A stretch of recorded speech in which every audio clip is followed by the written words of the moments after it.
औज़ुबिल्लाहिमिनश्शैतानिर्रजीम बिस्मिल्लाहिर्रहमानिर्रहीम। अस्सलाम वालेकुम दोस्तों अल्लाह पाक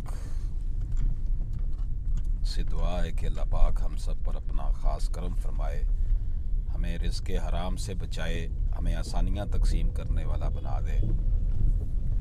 दोस्तों, जो लोग दूसरों के हक़ पर डाका डालते हैं, दूसरों की प्रॉपर्टीज़ पर कब्ज़ा करते हैं, वो याद रखें कि फ़िरौन और क़ारून के ख़जाने भी उनको नहीं बचा सके।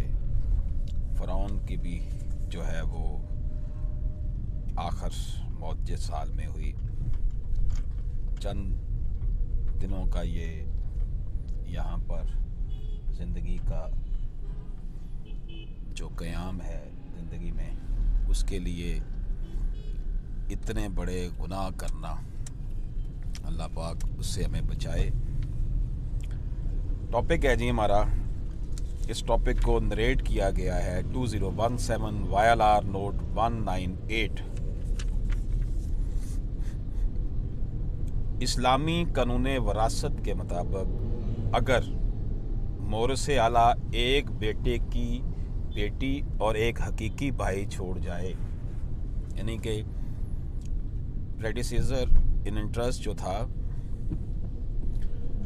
जो मोरस आला जिसकी वरासत खुली है, उसके जो वारसीन हैं उनमें से एक तो उसका सगा भाई है और एक उसकी पोती है, और कोई हकीकी बेटी और कोई पोता पोती ना हो। इसके अलावा उसका ना तो कोई हकीकी बेटी है, ना पोती है, ना पोता है। तो ऐसी सूरत में बेटे की बेटी यानी पोती को तरका में से निसफ जायदाद मिले, यानी हाफ, और बाकी जो 1/2 हिस्सा है वो उसके हकीकी भाई को मिलेगा। चनाचे डोनर पोती को निसफ हिस्सा मिलना था, वो सिर्फ निसफ हिस्सा की हद तक ही मजाज थी। ऐसी सूरत में मुकम्मल जायदाद वो आगे गिफ्ट नहीं कर सकती।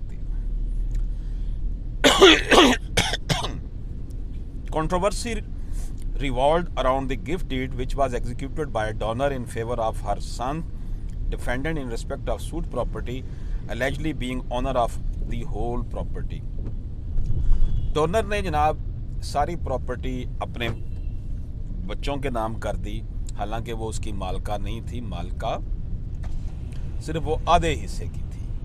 इसलिए उसका ये जो एक्ट है वो गलत था। Islamic law of inheritance is that where the propitious died leaving behind only one son's daughter and one real brother having no real daughter or no grandson, then son's daughter, daughter would share half of the property and remaining half would go to real brother of the deceased. तो ये जनाब सूरत हाल थी, इसलिए इसको gift deed को cancel कर दिया गया। इजाज़त दीजिए, अल्लाह हाफ़िज़।